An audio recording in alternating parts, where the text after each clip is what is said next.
How's it going, guys? Matt here from the Toasty Bros, and I know you all have been watching our videos lately and realizing that we've just been uploading a bunch of random tech things. It hasn't been the focus of our channel, which is gaming PCs and PC builds. So I came back to our roots by creating the Sweet Spot Gaming PC on Newegg. I looked around and found PC components that fit a good price-to-performance ratio and isn't overkill and basically isn't underkill. It's right in that sweet spot for gaming PCs. Now I'm going to go through each individual component, tell you all why I chose it, and basically give a little bit of manipulation with the builds, show you what you could swap this out for or this out for, and basically build you a sweet spot gaming PC that won't break the bank, but also won't be crap within a year.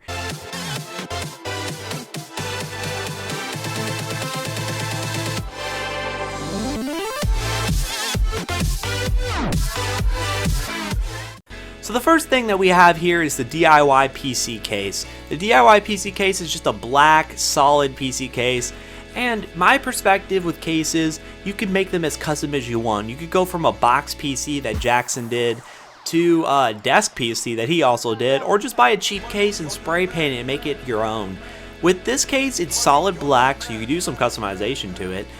It's just very sleek and basic. If you're going to stick it underneath the desk or on top of a desk and you just really don't care about the looks, you want functionality, buy something even cheaper. But for $50, this has solid construction and it will keep your PC intact.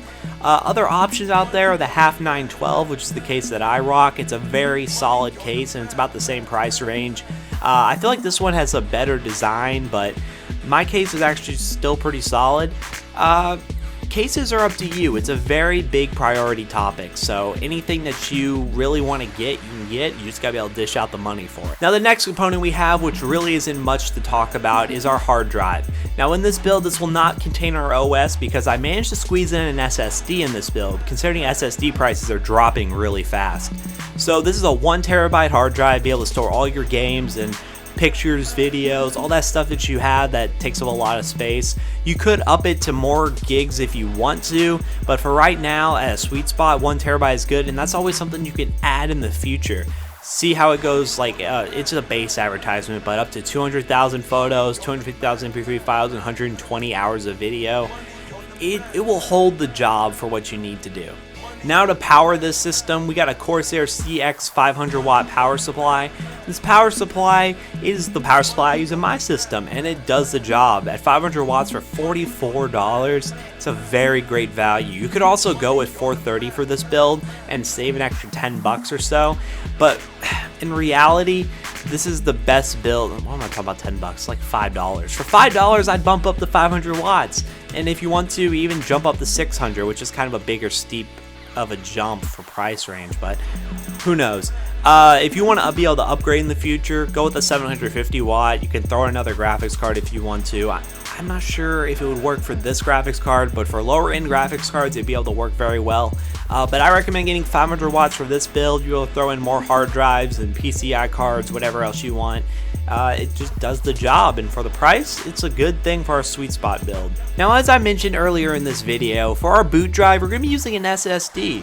Now, an SSD is really a great value nowadays. For $41, you can get a Silicon Power S60 120 gigabyte SSD.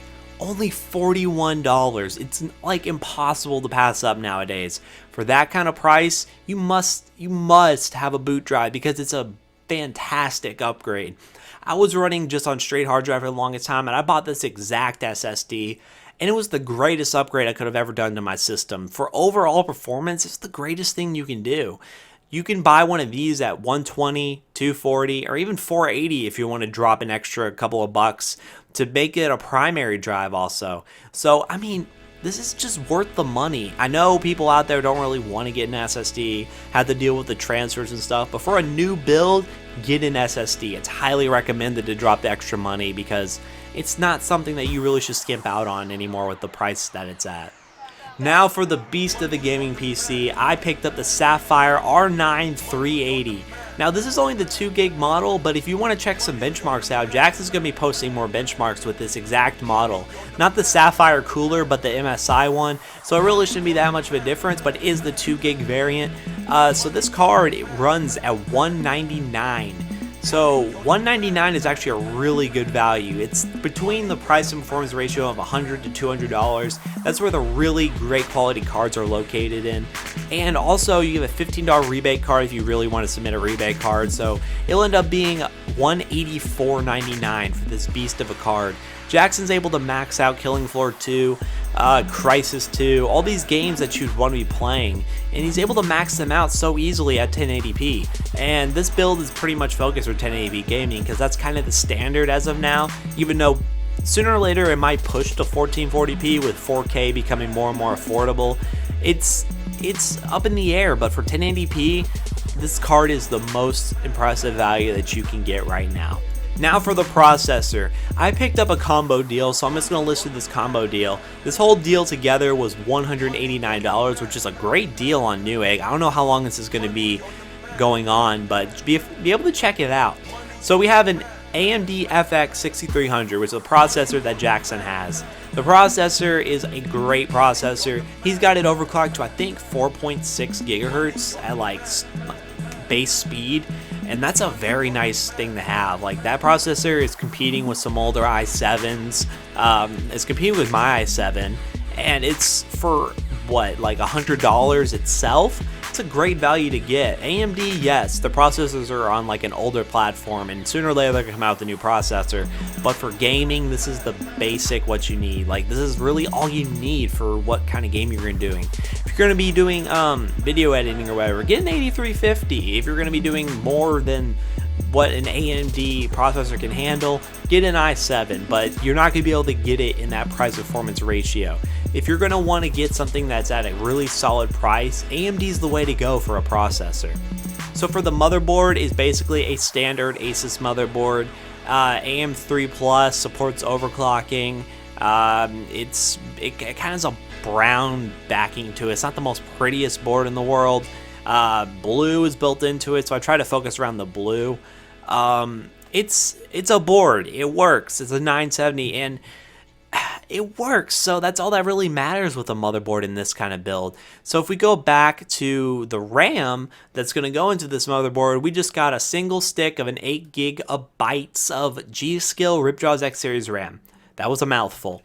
So this is running at 1600 megahertz. It has 1.5 volts. It's basically your standard RAM. I'm reading off specs just to fill the blank air here. For $40, you get 8 gigs of RAM, first class quality, effective heat spreader, blah, blah, blah. And it's blue and it fits into the build. And if you want red in 2 different forms, you can do that, considering I accidentally clicked that. But this is the stick that we're going to be going with in this build, and that's pretty much what that is. So this pretty much concludes the build. Some of the other options that I was saying that you could do is you could take away the SSD if you really wanted to and drop it down to closer to $500. You could also change the case out for something cheaper, get something for like 20 bucks, or if you already have a case, don't worry about that. You could scrap a hard drive from an old system if you have one, and you could save it to down about $500, a little bit under $500. And if you're able to scrap that, that's a really good value. Getting all that stuff for under $500, you'll have a very capable gaming PC. So thank you guys again for watching this video. Leave a like if you liked it, leave a dislike if you disliked it. Leave your builds down in the description. I'd love to see what you think is the perfect sweet spot gaming build. And comment below if you all are interested in us doing more. And also, I wonder if you all will be interested in me and Jackson doing our very first experience with VR, using this cardboard VR setup here. I ordered one online for really cheap. It showed up. So if you're interested in that, leave a comment below. Me and Jackson have never experienced virtual reality before, so I think this would be a cool little experiment to see us do together. So thank you guys again, and have a wonderful day.